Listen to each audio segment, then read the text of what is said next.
Hello and welcome back to the Thriving and Wellness podcast. Happy Thursday. Today we're talking about a fun kind of hot topic, I feel like. We're talking about cycle tracking and how this can give some insight into your metabolic health. Um, so I think a big first question here is why would someone even want to track their cycle? Yeah, I think most women, and most people think like the only time you're going to track your cycle is when you're trying to get pregnant, right? But whether you're trying to get pregnant or not trying to avoid pregnancy and not utilizing other forms of birth control, your cycle can be really helpful even outside of those. So understanding the different phases of your cycle. So that's what we're going to talk about today. Like what are the different phases of your cycle? What does that actually mean to track it? And some of the signs and symptoms that something might be going on. That red flag of your hormones saying like, hey, check engine lights on. Let's do something about this. What to look out there. Look out there. Oh my gosh. I can't talk. Look What to out look out for for? when tracking, yes, when tracking your cycle and how that can give you some insight. So I do want to clarify too that many women, when I ask them, like, oh, are you tracking your cycle? They say yes. But when they're thinking about it, they're just tracking their period and how long that is. But when we're talking about tracking your cycle, we're talking about the whole shebang, the whole cycle. So from day Mhm. one to day one of the next period. So that's going to be the entire month or however long your cycle actually is. Right. And obviously we need to know the we want to know the length of the follicular phase and when ovulation is happening and the length of the luteal phase. Like each of those things, they're going to tell us different pieces of information. Exactly. So let's go through those phases. So the period is actually day one. So first day of bleeding is day one of your cycle. So yes, if you're already doing that, that's still a really important information to know. But that first phase of your cycle is your follicular phase. So when we look up a typical cycle, we're thinking like 28 days, ovulation on day 14. That is not the case for a majority of women. It's going to range quite a bit. Even cycle to cycle is going to be a little bit different depending on what's going on. But so that first part of your cycle is follicular. So up until ovulation, that's your follicular phase, right? You're creating that follicle. And then we have ovulation. So that's when you actually drop the egg. And then after, that's like the shortest phase. And then after that, we have our luteal phase. So the way I remember it is follicular first, luteal last. And so Way to remember that. that luteal phase is when we actually start to create that progesterone and your body's getting ready to hold a baby if that egg was fertilized. And Yeah. if it does not happen, that's when we bleed and we start day one of next cycle. Yeah. And I personally, I don't like when ovulation is even considered a phase because it makes it seem like it's long. Like Mm. when people are like, "Oh, there's four phases of your cycle," and to me it makes it seem really confusing because I'm like, "Where is that fourth phase?" Because ovulation is just like a little bloop, like it's so fast. It is. And then you're moving on to the next phase, and so I feel like ovulation needs its own separate little term. Yeah, ovulation is just a little, I guess it's like a bookmark between the next, it's a space between the next phase. Yes. Yeah, so it is just like it's a 1 day thing. You're dropping the egg, that's ovulation. And there's a lot of different hormonal fluctuations. So your estrogen will rise and drop throughout the cycle. The progesterone is rising in that luteal phase, hopefully. And that's part of actually something we pay attention to when tracking your cycle is, are you producing progesterone? Are you actually ovulating? Because we don't make progesterone unless we're ovulating. And progesterone is a very pro-metabolic hormone. So it's really good for supporting our metabolism. And it can give us some good insight into if you're not creating enough progesterone or even ovulating, there's something else going on that we need to address. Right. Yeah. Obviously, I'll throw this out there, if you're within like your reproductive years, if you're Yes. pre starting your period, you haven't hit puberty yet, you're postmenopausal, that is different, but we're talking about in your reproductive years here. Yeah, and that also points out like if you're on birth control, then that is going to kind of control your cycle and have things very set and routine because there you are having, these artificial hormones that are structuring that for you, and it's not just based off of your own body. So if you're on birth control, one of the problems with that in this conversation is that it makes it a lot more difficult to really be able to learn your body in terms of how your hormones are being affected, or if there is a potential problem, because it's not your own natural hormones that are influencing all of this. So you're not going to have, like a shorter or a longer cycle because those artificial hormones are in play. Yeah, it's going to be very, very regular. And we're not saying we're anti-birth control or anything. It's just important to know. And again, this season's all about having that information to be able to pay attention to your body and feel confident in that. So recognizing that when you're on a hormonal birth control, it is that synthetic hormone. So I will say a pet peeve of mine is when we're saying like, we're going on birth control to regulate your cycle. That's not regulating your cycle. That's shutting down your cycle and creating a whole like new synthetic fake cycle, basically. So, and something, I mean, this could be a whole nother episode of its own too, but something you and I were talking about briefly before this was that oftentimes we see that women are put on birth control to help regulate your cycle, quote unquote, fix your hormones. But that doesn't fix it. It just shuts down the process to manage symptoms. And that might be necessary for some people. And during seasons of life, that might be the best approach. But that doesn't mean it's fixing the issue.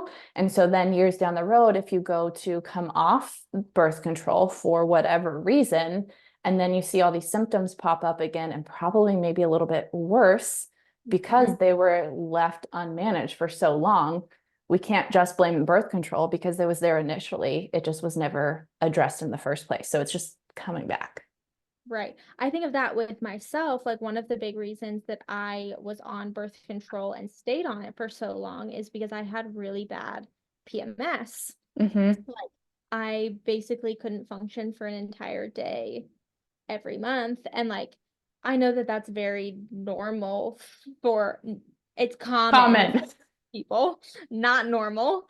Um, and sometimes people it's more than just one day where they can't function, but yeah, so I was on birth control for a long time to mask that, and now I know a lot more, and I was like, Mm-hmm. oh, I was just like I still had that underlying issue there. Mm-hmm. It's just then masked by the pill. And I am now that I'm done having kids, I don't want to go back on birth control and continue to kind of mask that. I want to figure out what I need to do to have less severe PMS symptoms.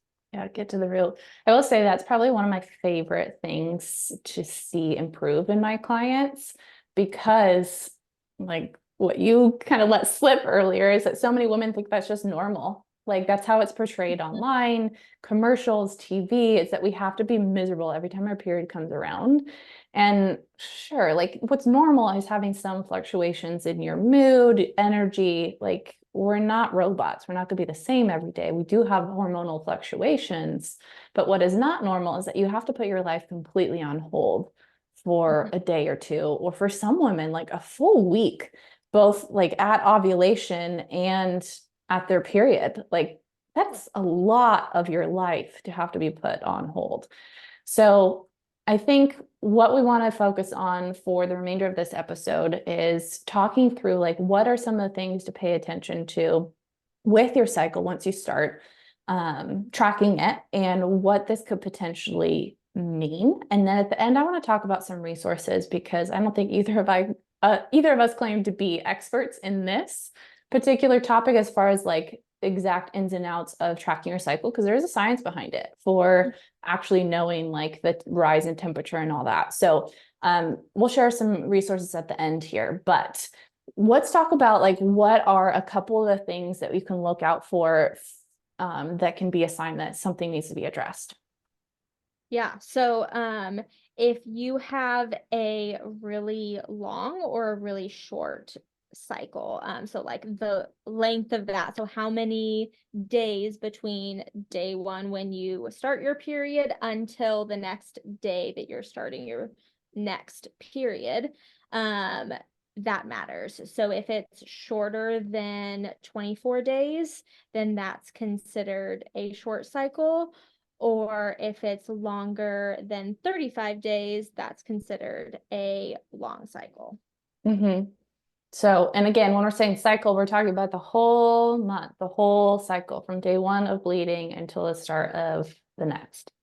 Yes, hopefully no one is bleeding for 24 to 35 days. If you That are, go to the is doctor a right now. Yes, yes. All right. So what about like that's talking about the entire cycle. And problem. the one thing I want to add too for like short versus long, then we have to go back to considering, is it the follicular phase that's long and extending, and then the Right. luteal phase is nice and short? I shouldn't say nice and short because short luteal phase isn't ideal. So if your follicular phase, so again, that first part of your cycle before ovulation is really long, that could be a sign that your estrogen's needing a little bit of support. So it could be that you most likely are struggling maybe with some estrogen detox. And so we're wanting to work on that because we don't want too much estrogen there. So that's something to look into. And then if that luteal phase is short, that could also mean some estrogen dominance, often more so related to inadequate or low progesterone production. Yep. So then, aside from like the length of the entire cycle, then looking at just the time when you're bleeding. Mm-hmm. Yeah. So a light period. So if it's like 3 days or less, or if you're having a light flow, kind of both of those together. So overall, like low blood volume, and then in just a couple of days, then that would be a lighter period.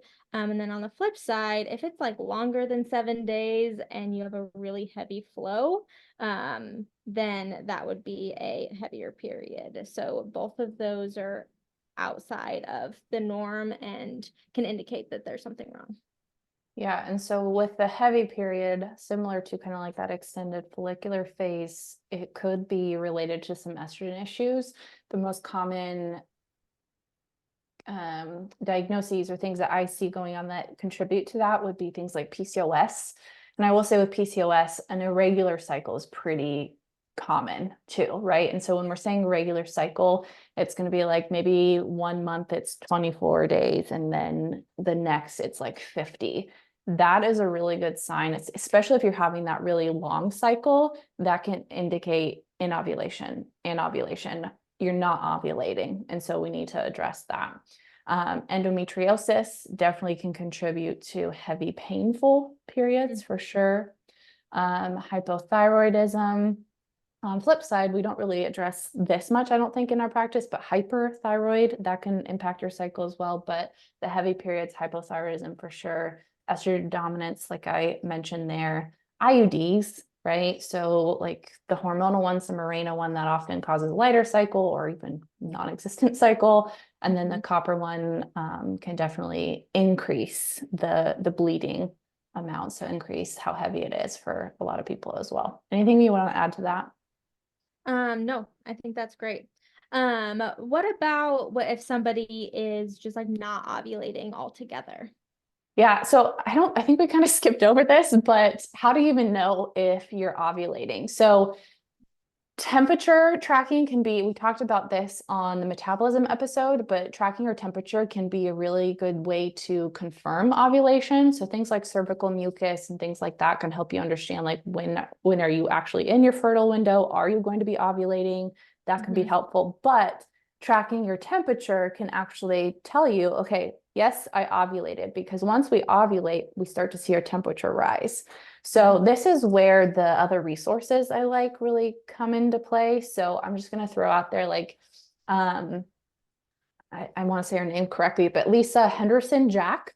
She is one of my go-to resources. She has a great book called The Fifth Vital Sign. If you're wanting to learn more and more about this, that would be a great read. She also has a podcast called Fertility Friday.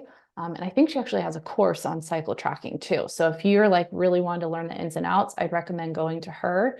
I will say for me personally, what I use right now tracking my temperature and cycle is the temp drop. So we can talk about that later, but tracking your temperature first thing in the morning can help you understand if you're ovulating or not. So once you see that rise, that confirms ovulation. So now that we have that established, like if we're not ovulating, that could be a sign that your body doesn't feel safe to reproduce. I think is like the number one thing. And if it doesn't feel safe to reproduce, it's not going to prioritize your hormones. And so that can mean something else is going on, whether it be a gut issue that we need to address, maybe it is a metabolic issue.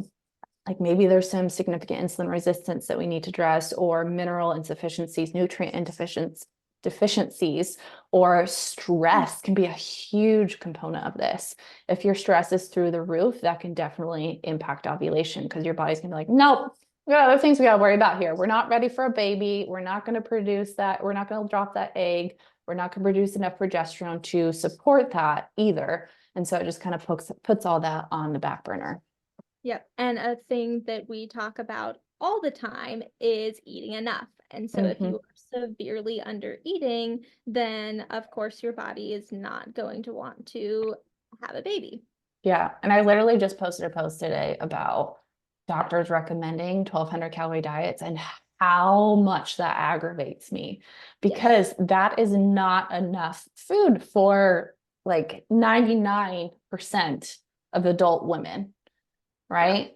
So yeah, you need to be eating enough for sure, because your body needs the resources. Yep. So let's talk next about, I know we've talked a lot, we've thrown a lot of information out there, but kind of along with that heavy cycle, I think what they usually go along together is painful or severe PMS. Do you want to talk about that a little bit? Yeah. So I mean, this is definitely something that I have personally experienced, and kind of working on identifying what's going on for myself. But it's kind of interesting because I'm just now getting like my first period postpartum. So everything kind of feels new and it's different, and it's been like a year and a half. So I'm like, I don't really know what things are gonna be like this What go to around. expect. Yes. But so often this is related to that, like estrogen dominance. So either, high estrogen levels or low progesterone levels. Um, and one thing that I will see, I don't know why people with like the MTHFR gene mutations, they've been I feel like I've been flooded with people who either have that and they know coming into appointments with me, or as we're kind of talking through their symptoms, we're identifying that they have one of those gene mutations. So that's going to impact estrogen detox. And so that's kind of one of those causes that seems to just be popping up a lot. I don't know if you're seeing the same thing, but that root cause of why people are having such severe PMS symptoms. Yeah, I think it's always good to understand why that's happening. Because when we say estrogen dominance, it doesn't mean you're just overproducing estrogen. Right. Oftentimes, more often than not, it's either you're not producing enough progesterone to balance that out, or you're not detoxing the estrogen adequately. I feel like rarely, if ever, do I see too much estrogen production. It can be sometimes the testosterone aromatization. So that I'm not going to get into the weeds with that basically, but if you're having really painful or severe PMS, I really just want to give you hope and let you know that there's probably something underlying going on, and that we can try to figure out what that is, because again, that gives us insight into metabolic health. Because if I think about the pyramid that I think we talked about in like foundational episode or something in season 1, that hormones are really at the top of this pyramid. So those aren't usually the first thing to go awry, although we often blame hormones when we're seeing some of these symptoms because they are connected, right? So we think if something's off of my cycle, it's a hormone related issue.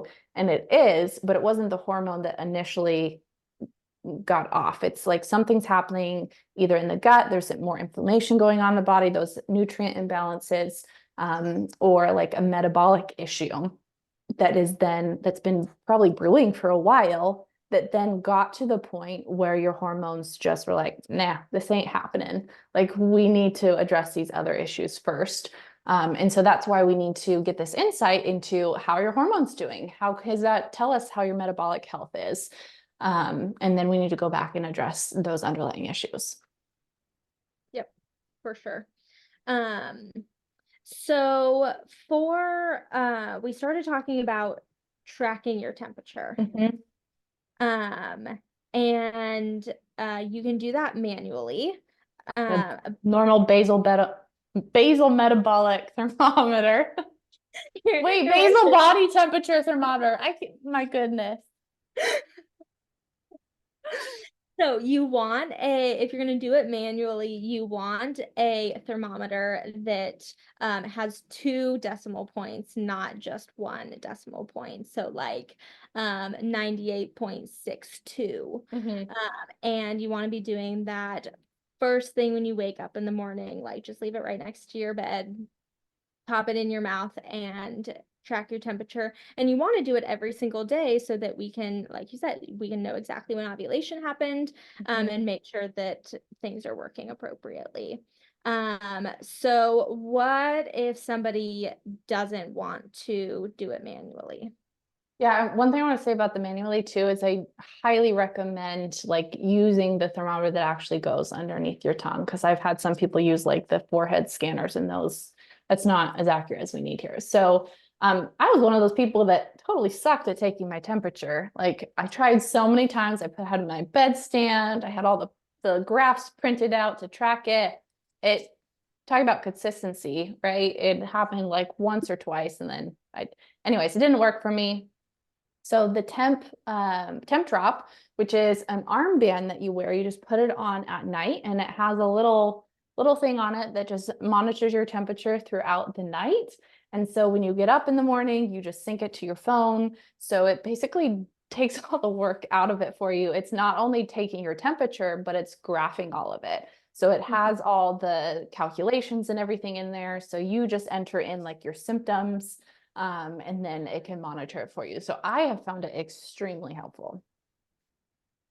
Yeah, that's great. And I will put an affiliate link in the caption for 10% off if you are interested in getting a temp drop, so you don't have to do it manually. I have also attempted doing it manually. Doesn't happen. No, Yeah. it never happened. Like not even once. I was Okay, like, at least I got a couple times in. yeah, I am also waking up to a baby that's usually crying, so that's what I'm blaming. I guess I don't have that But excuse. to kind of wrap things up for today, so we talked about your cycle and how that is really it's it's the entire thing from start to finish, Mhm. not just while you're bleeding.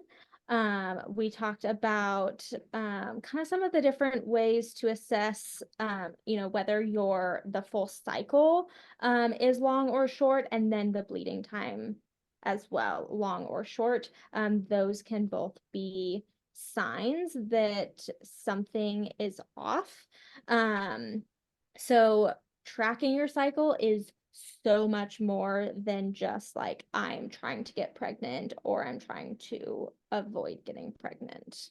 Exactly. And if you are realizing that something is going on, you're wanting to dig a little bit deeper, I think for both of us, at least where I would start with a client is, if we're going to do some testing, I would probably start with the HTMA, understanding where your minerals are at. And I think that's something both you and I offer for one-on-one clients and like as an a la carte thing. So if you're wanting to start there, that is a really good foundational place to make sure you have the resources to support your hormones. But then if you're wanting to explore the Dutch test, which is another really comprehensive hormone test that we both do, I think that can be extremely valuable as well. And I offer that a la carte. I don't know if you do.